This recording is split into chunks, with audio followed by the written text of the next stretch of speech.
زیادہ پسندیدہ، اور اس سے بڑھ کر کیا ہوگا کہ جنت میں جنتی درخواست کریں گے کہ اللہ تعالیٰ آپ سورہ رحمان پڑھیں، حق سبحانہ و تعالیٰ خود اس کی تلاوت فرمائے، کیا شان ہوگی۔ کہتے ہیں جس بچے یا حافظ کا حافظہ کمزور ہو وہ سورۃ رحمان یاد کر لے، اللہ تعالیٰ اس کا شعور، بصیرت، اتقان، حفظ بڑھا دے گا۔ جس خاتون کو حمل نہ ہو وہ سورہ رحمان کا وظیفہ کرے،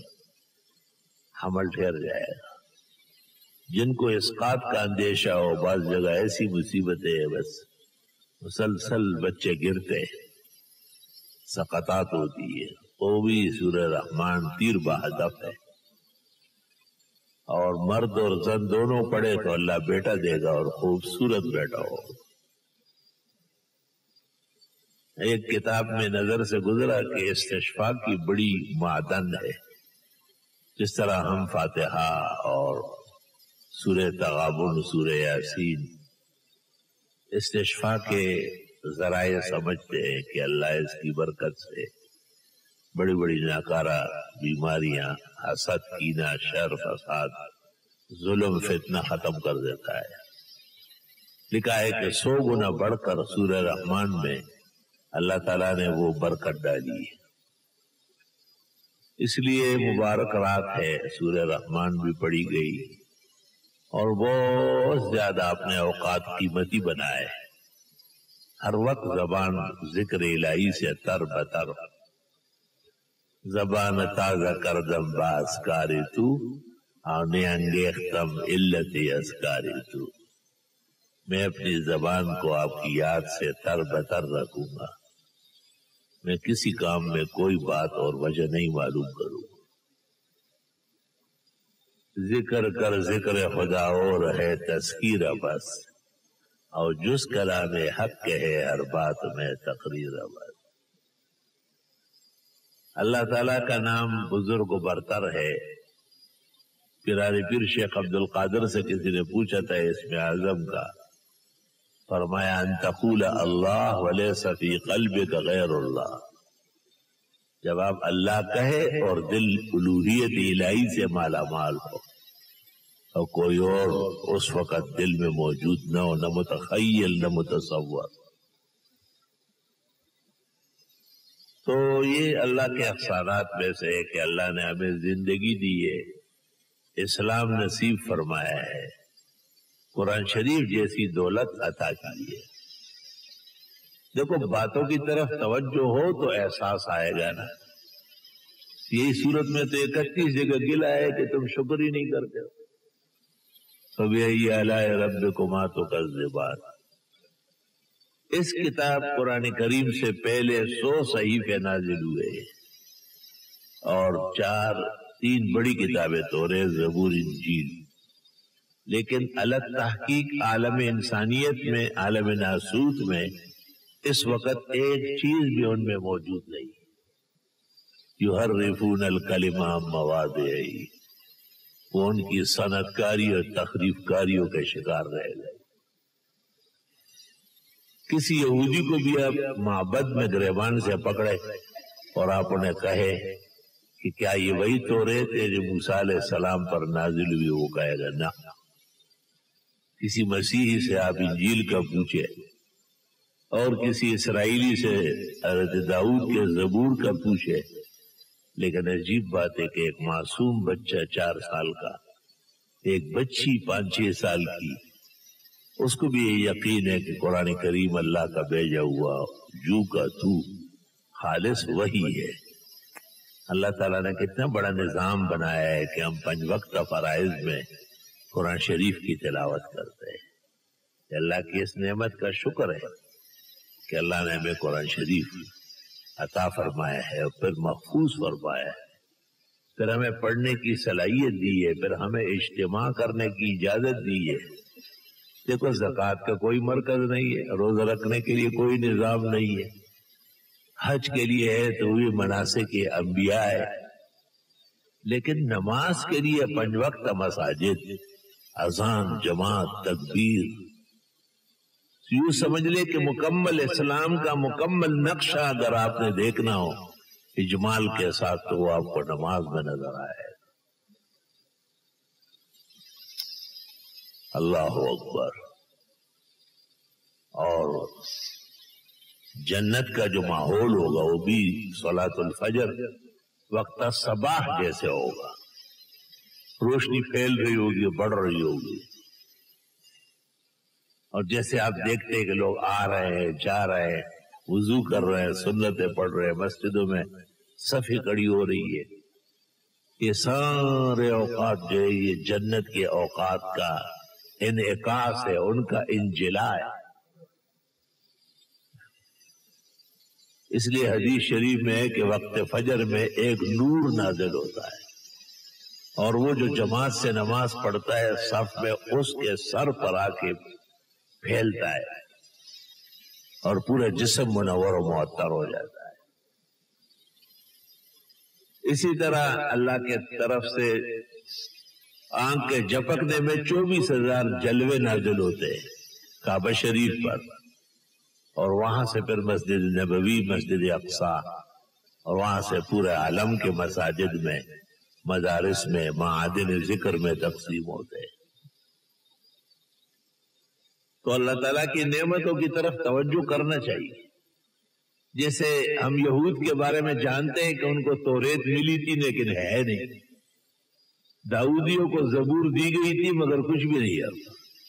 یہی المسیحیوں کے اناجیل کا ہے۔ لیکن یہ عجیب بات ہے کہ اختلاف امت کے باوجود پورے عالم میں 1400 سال گزر گئے، قرآن کریم کی ایک آیت اور ایک صفحے میں بھی کوئی فرق نہیں آیا۔ الحمدللہ علی ھذا، اللہ کا بہت شکر کرنا چاہیے ہمیں۔ حدیث شریف میں ہے، ترمذی شریف فضائل قرآن کی آخری حدیث ہے، وہ قدسی ہے، یعنی بغیر واسطہ ملک کے نبی کو القاء ہوا ہے۔ من شغلہ القرآن عن ذکری و دعائی اعطیہ ما اعطیت السائلین، جس کو قرآن شریف نے مشغول کیا اس کو زیادہ ذکر کرنے کی، دعاؤں کا وقت ہی نہیں مل رہا ہے۔ ہم وقت قرآن ہے۔ تو اللہ فرماتے ہیں مانگنے والوں کو، ذکر کرنے والوں کو، عمل کرنے والوں کو جو کچھ میں دیتا ہوں اس قرآن کے مشغول کو بغیر مانگے دے دوں۔ روئے زمین کے ایک بڑے محدث گزرے ہیں، مولانا محمد زکریا،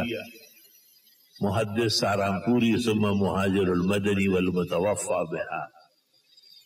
اخیر میں جا کے حرمین میں ساکن ہو گئے تھے، امت کے درد اور غم میں ڈوبے رہتے تھے، فکر کرتے تھے، اور بہت اونچے درجے کے عالم تھے۔ لامی دیکھو 24 جلدوں میں، بزل کے حواشی دیکھو انہی کے 20 جلدوں میں، کتاب المناسک دیکھو کئی مجلدات میں، اور جز دیکھو 17 جلدوں میں، اور یہ تبلیغ نصاب و فضائل صدقات، سب فضائل تجارت و فضائل عربی اور دنیا بھر کی کتابیں حضرت سے لکھی۔ تو آخر عمر میں ان کو یہ کشف ہو گیا تھا کہ اب لوگ ذکر الہی میں مشغول رہے تو بچیں گے، ورنہ پورے دنیا جو ہے، پوری دنیا وہ فتنوں سے بھر گئی۔ انہوں نے جہان بھر کے اپنے اہل حق کو لکھا، دارالعلوم دیوبند کو لکھا، مظہرالعلوم سہارنپور کو لکھا، مدارس دلی کو لکھا، بدائین و خیر آباد لکھنؤ، کانپور، رامپور سب کو لکھا، پاکستان میں مولانا عبدالحق اکوڑا خٹک کو خط لکھا، شیخ القرآن مولانا غلام اللہ خان کو تعلیم القرآن کے لیے لکھا،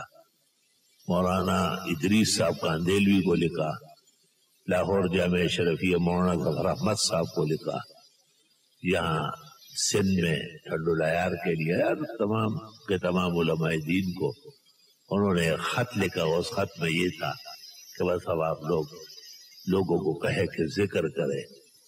اور ہر وقت اللہ اللہ کرے تو بچیں گے، ورنہ یہ فتنے سے لپیٹ لیے جاؤ گے، ایمان اور اسلام ختم ہو جائے گا۔ انہی میں سے ایک خط انہوں نے ہمارے استاد حضرت مولانا محمد یوسف صاحب بنوری کو بھی لکھا تھا، تو حضرت بنوری نے ان کو یہ جواب دیا کہ ہمارے ہاں حفاظ ہم وقت قرآن شریف پڑھتے ہیں۔ مجھے وہ زمانہ یاد ہے کہ بنوری ٹاؤن میں عید کے دن بھی قرآن مجید کی تلاوت ہوتی تھی، اور یہ قاریان صاحبان تو ہوتے بھی ذرا عجیب ہے، تو جیسے عید کی نماز ختم ہوئی بچے ادھر ادھر کھڑے کہ چلے وہی چلے کلاس میں بیٹھ رہے عید کیا جیسے۔ پھر اللہ جزائے خیر دے فقیہ امت مولانا مفتی محمود کو، انہوں نے کئی حضرت بنوری کو کوئی نص دکھایا کہ یہ صحیح نہیں، اور آپ عید کے دن عید ہی کی طرح خوشیاں منائیں، اور قرآن شریف تو سرتاج ہے، روح الروح ہے، لیکن اس کے بھی آداب ہیں۔ بہرحال تو حضرت بنوری نے ان کو خط اس طرح لکھا شیخ الحدیث کو کہ ہمارے یہاں حفاظ اور لوگ اور بچے ہم وقت قرآن شریف پڑھتے ہیں، اور جہاں قرآن شریف پڑھا جاتا ہو وہاں کوئی فتنہ، کوئی فساد، کوئی تکلیف، کوئی پریشانی نہیں آتی۔ میں تو خود حیران ہوں کہ آیا کیا ہو گیا ہماری درسگاہوں کو، کورونا ہے، وبا کیا چیز ہوتی ہے؟ اللہ تعالیٰ کے حکم کے سامنے تو سب مخلوقات ہے۔ اللہ پاک جب چاہے جس وقت چاہے اس کو اٹھا لے، لیکن معلوم ہوتا ہے کہ ہماری تلاوت میں، ذکر و اذکار میں، مجالس میں جس طاقت اور توانائی کی ضرورت ہے وہ شاید موجود نہیں ہے، اور ہمیں اللہ سے مانگنا بھی ہے اور رونا بھی ہے، اپنے اکابر اور بزرگوں کی نسبت کے قیام میں صدق، سچائی، دیانت بھی دکھانی ہے۔ انشاءاللہ تعالی وہ وقت دور نہیں ہے کہ پورے عالم کے اندر امن ہوگا، سکون ہوگا، حفظ ہوگا، اتقان ہوگا، اور پاکستان سرچشمہ خیر و برکت ہوگا انشاءاللہ تعالی۔ تو جمعے کی رات مبارک علماء دین کہتے ہیں کہ اوروں میں اور اس میں فرق ہے، تو آپ خوب تلاوت کریں، سورہ یاسین پڑھیں، سورہ رحمان پڑھیں، سورہ مزمل اور سورہ ملک تغابن پڑھیں، اور خوب دعائیں مانگے، ملک کے لیے بھی، اسلام کے لیے بھی،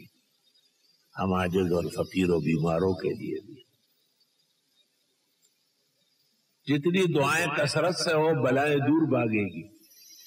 اور جس قدر دعاؤں سے پیلوتہی اور بے توجہی ہو آفات گھر آ کے پکڑ لے گی، بال بچے، عزت و شرف سب گرداب میں آ جائے گا۔ تو عالم کی خیر اسی میں ہے، اور انسانیت کی عافیت اس میں ہے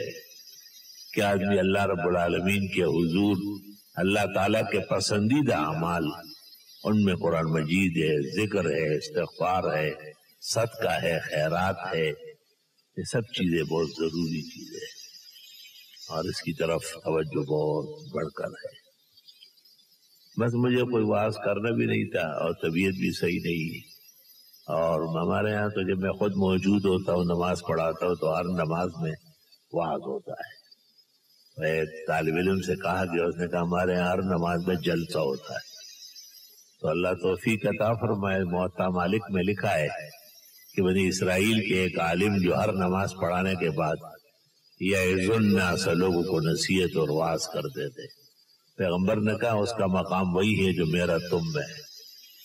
کیونکہ انبیاء علیہ السلام بھی ہم وقت نصائح کے لیے، ہدایات دینے کے لیے، منکرات سے منع کرنے کے لیے، نامناسب کام اور افعال سے روکنے کے لیے پر بستہ رہتے تھے۔ تو خیال یہی ہوا کہ چلو نماز میں تلاوت کرو سورہ رحمان، اور پھر نماز کے بعد اللہ کا شکر، ذکر، دعاؤں کی توجہات بیان کرو۔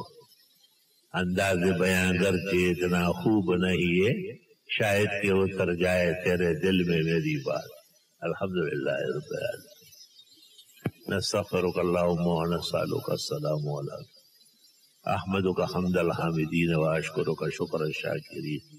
اللہم صلی وسلم علی نبی النبیین و رسول المرسلین وعلی آلہ و اصحابہ اجمعین۔ ربنا آتنا فی الدنیا حسنہ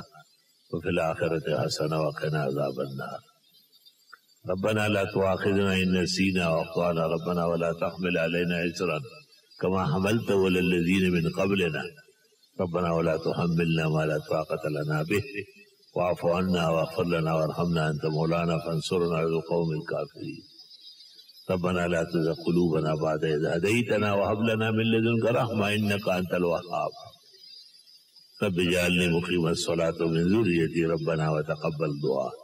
ربنا اغفر لي ولوالدي وللمؤمنين يوم يقوم الحساب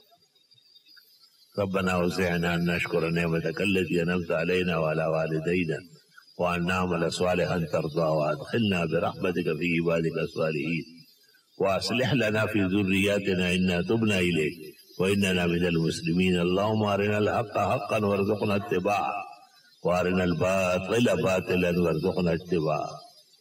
وأرنا الباطل باطلا وارزقنا اجتنابه ولا تجعله ملتبسا علينا فنضل وجعلنا للمتقین اماما۔ اللہ حاضرین مجلس اور جن کے لیے فکر مند ہے ان سب کے حق میں مجلس خیر قبول فرما۔ یا اللہ پورے مسلمانوں کو ہر جگہ عزت، عفت، عافیت، خیر، حفاظت، امن و امان نصیب فرما۔ ملک میں جو بدامنی ہے، شہر میں جو ظلم و ستم دوبارہ برپا کیا گیا، کہ اللہ اس کا سر کچل دے، اس کو شہ دینے والوں کو نیست و نابود کرے اور ایک بہترین شہر اور عمدہ نظام کو لت پت کرنے والوں کو تو ہی نمٹ لے اور سزا دے۔ ہمارے آل و اولاد، ہمارے عز و شرف، ہمارے دین اسلام، ہمارے بھائی و دوست، ہم سب عاجز فقیر خدا اپنے امن و امان میں حفظ و سلامتی نصیب فرما۔ صلی اللہ